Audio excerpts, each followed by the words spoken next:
Apa hukum bermain alat musik, gitar, piano, Imam Hanafi, Imam Maliki? Sekali lagi saya katakan, saya tidak pernah berijtihad. Saya menjawab sesuai jawaban para ulama. Jadi kalau marah-marahnya jangan sama saya. Udah capek saya dimarah-marahi di internet. Apa hukum alat musik?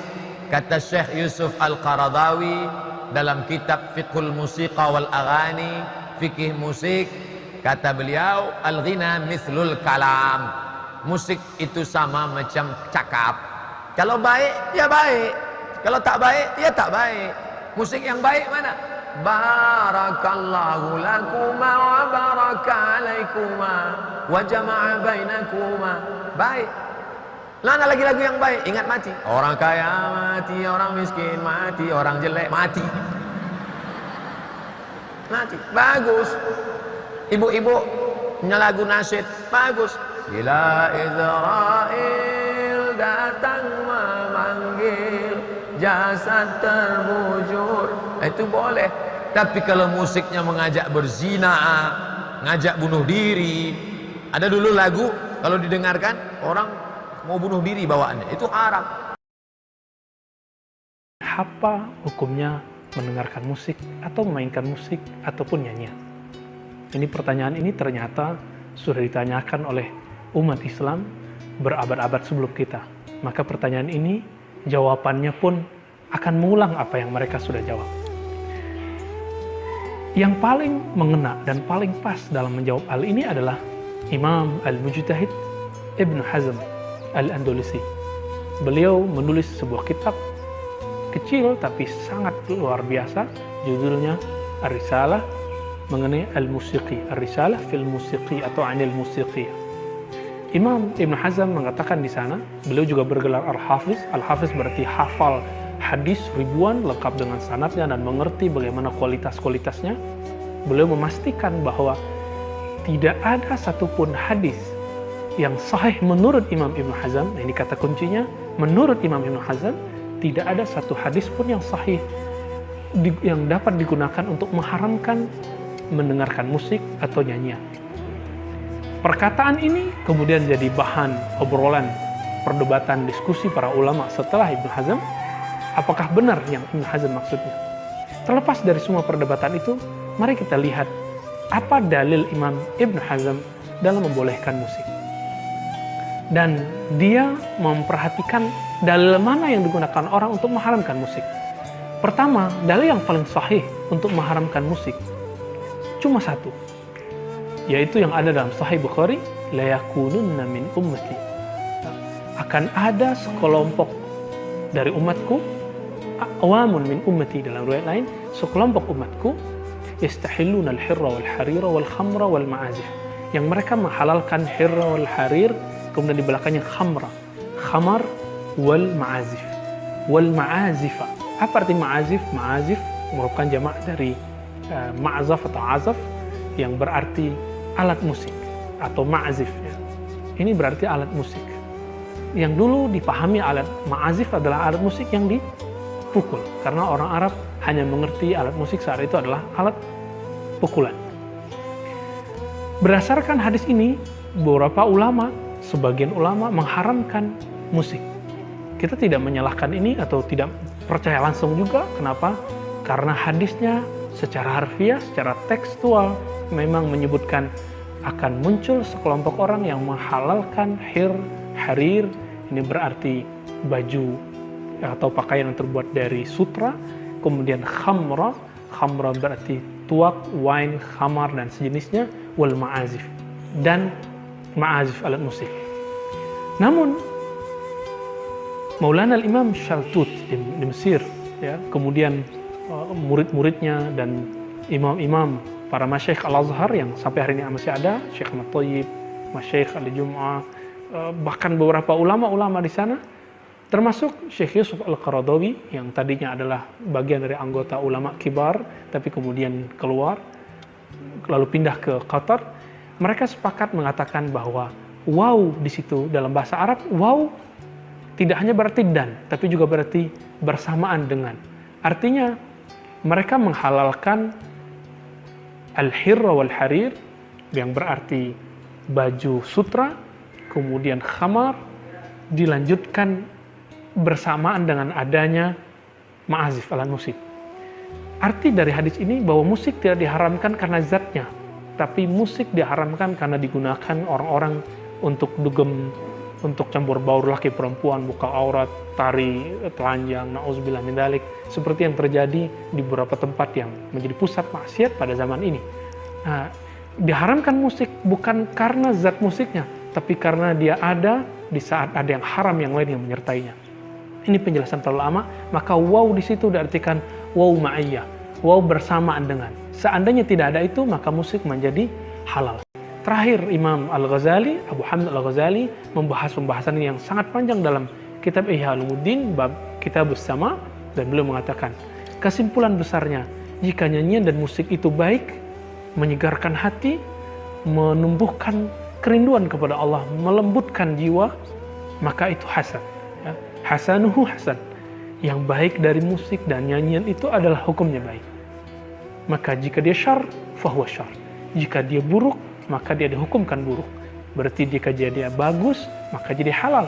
Jika dia kata-katanya kotor, musiknya membuat orang menjadi anarkis, lupa kepada Allah, dia menjadi makruh, maksimal haram. Oleh karena itu, sahabat yang dimuliakan Allah, kami tidak melarang kita mendengarkan musik, bermain musik, selama itu tidak melupakan kita kepada Allah, mengurangi munajat kita kepada Allah.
Menghormati profesi syair tapi yang benar.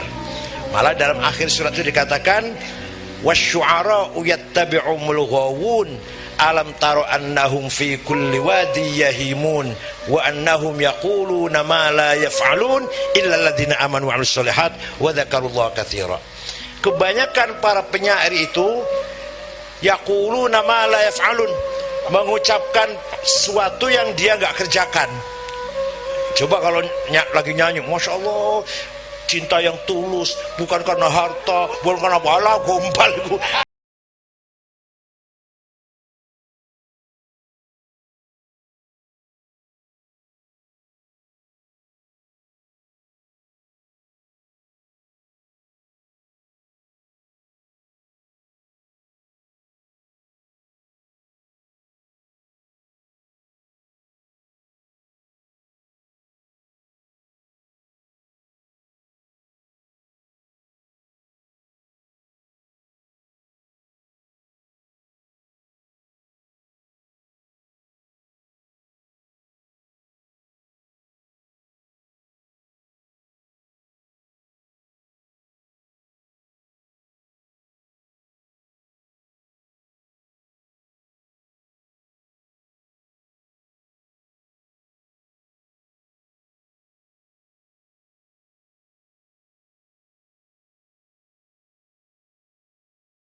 Ini terlalu berani mengharam-haramkan.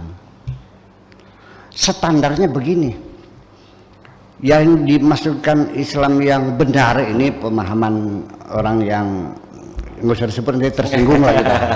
Ya mazhab A lah gitu lah. Untuk menyatakan bahwa bagaimana hukumnya itu standarnya adalah implementasi Islam di abad ke-7 Nabi Muhammad dan sahabat-sahabatnya.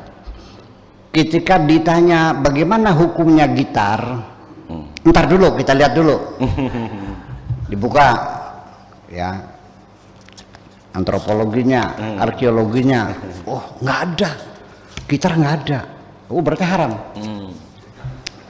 Kalau gendang boleh nggak? Ntar dulu. Oh ada gendang, halal. Jadi kalau nggak ada haram. Kalau ada halal. Sampai pakai tisu aja nggak boleh. Kenapa? Karena Nabi tidak pernah pakai tisu. Ya kan nggak pernah ada tisu kok. Belum ada. Jadi bagaimana? Ya pakai batu, kan gila juga. Seperti itu.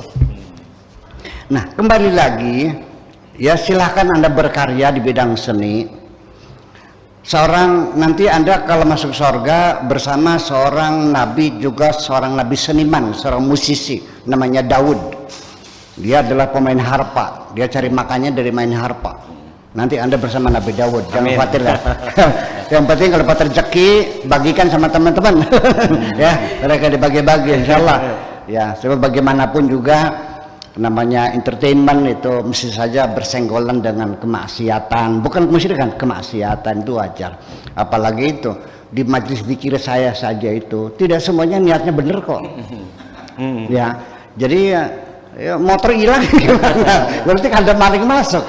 Ada lagi bawa temennya ngakunya istri padahal pacarnya padahal kan. Ya kan. Di masjid juga terjadi kemaksiatan, apalagi di apa entertainment ya begitu. Jadi artinya bahwa orang Islam itu berani mengharam-haramkan apa diharamkan semua itu gimana ya.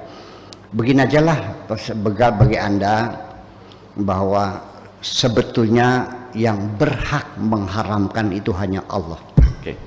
Manusia tidak boleh mengharamkan karena itu hak prerogatif Allah. Nabi Muhammad saja tidak diberi hak mengharamkan. Ya, bolehnya hanya menyuruh dan melarang. Sekali beliau itu mengharamkan, langsung ditegur oleh Allah. Ya ayyuhan nabiyyu lima tuharimu ma halallahu lak. Jadi artinya sebetulnya bukan mengharamkan, itu hanya sebagai narasumber. Jadi saya mengharamkan, nggak boleh mengharamkan. Sebab dunia milik Allah semuanya, ya. Kemudian, jadi hakikat musik yang sifatnya memperhalus rasa, mana mungkin diharamkan. Jadi mungkin kontennya saja, liriknya kayak apa, mungkin kalau lagunya Kucing Garong, terus apa lagi? Belah Duren, Keong Racun, ya mungkin lagu itu dilarang, ya bolehlah karena itu merusak rasa. Tapi kalau lagunya Bimbo, lagunya Ebit, lagunya Krisye yang menyentuh rasa, kok diharamkan sih? Nggak mungkin dong. Nah, gitu artinya. Nah, jadi di sini kita sendiri sebenarnya nggak jujur. Menikmati karya seni musik itu berbeda tingkat intelektualitasnya kita sendiri. Mungkin saya termasuk orang yang paling banyak menikmati seni musik ya. Tapi saya bukan musisi, bukan, karena saya dulu diharamkan sih. Gitar saya dipecahin dulu, belum lagi dipecahin lagi, karena itu.